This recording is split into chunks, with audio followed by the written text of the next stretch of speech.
acid stitching យើងធ្វើវាចំនួន20ដងតែបានមួយនេះតម្រូវអ្នកនរគ្នា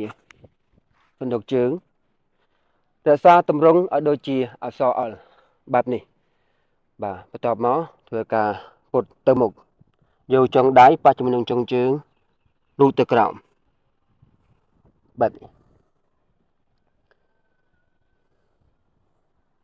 ចំនួន20ដងមួយសម្រាប់បានពុតដងខ្លួនមិនតម្រូវឲ្យយើងប្រើកម្លាំងខ្លាំងពេកទេហើយក៏មិនតម្រូវឲ្យយើងធ្វើលឿនពេកដែរគ្រប់យ៉ាងគឺត្រូវបត់បែន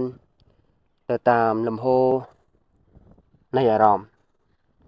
បត់បែនទៅតាមល្បឿននៃរាងកាយរបស់យើងមួយបាច់ផ្ដោតសំខាន់ទៅលើកន្លែងដែលយើងឈឺចុករយជាពិសេសគឺផ្នែកចង្កេះអង្ការរបស់ពួកយើងគ្រប់លំហាត់ប្រាណទាំងអស់តម្រូវឲ្យយើងធ្វើការផ្ដោតឲ្យបានខ្លាំងតាមដែលអាចធ្វើទៅបាន